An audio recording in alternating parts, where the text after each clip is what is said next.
Faith without works is dead, James says. We've got to have our nets ready. Because when we have the command, we find verse 6 of Luke 5 being manifested. And when they had done what he told them to do, they enclosed a great multitude of fishes.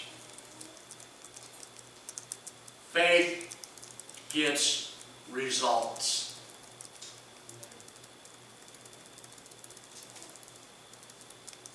Faith gets results. In Malachi, it said, in Luke it says, their nets started to break. In Malachi chapter 3, God says to the prophet Malachi to speak to Israel, he said, will a man rob God? And Israel's comment said, where have we robbed God? And the prophet says, by withholding your tithes and your offerings. Bring therefore your tithes and offerings into the storehouse, and with faith, your tithe and your offering is a sacrifice. And it's given by faith. Not faith that God's going to bless you abundantly and above what you ask or think, but faith in doing what God wants you to do. And he says, prove me. Peter proved Jesus. He let down his net, and his net was so full. Can you imagine catching so many fish that your net starts to break? You've got to remember, Peter was a fisherman.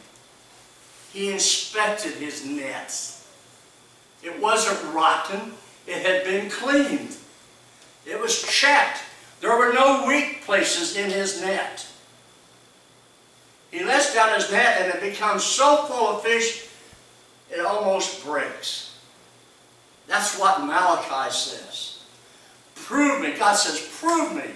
And see if I will not pour you out a blessing that you cannot contain it. In other words, your net will be so full, you cannot hold it all. And he says in another verse that if we just cast our monies upon the water, men will return pressed down, shaken together, and running over. Will men add to your bosom? And it doesn't mean up here, ladies. It doesn't mean up here, men. The bosom was an apron that they wore.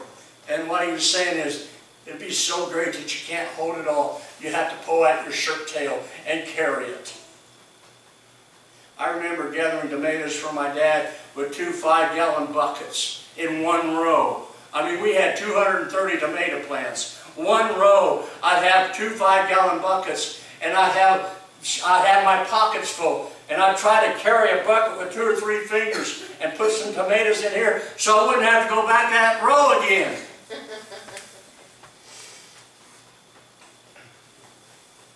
God wants us to have understanding that He gives us above what our thoughts are. The net is so full, church. There's people needing saved, and we need to let down our net. That's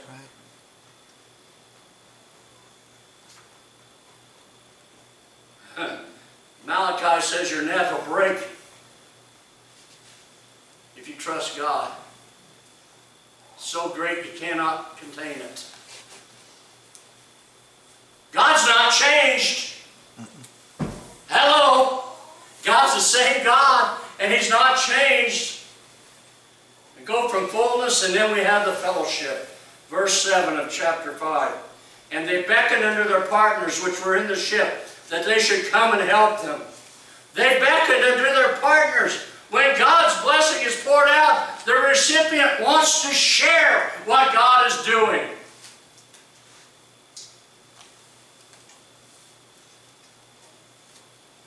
The reason churches grow,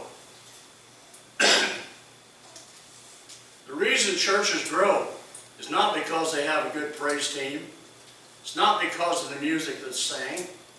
It's because people share their blessings that God is pouring out upon them. And they share with other people, and they encourage other people to come and receive what God has given them.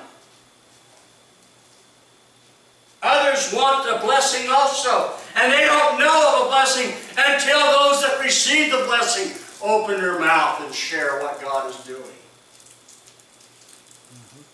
Fellowship is important. The Word says in Luke chapter 5 that they filled both ships to a point that they were about to sink. Both ships. Blessed of God.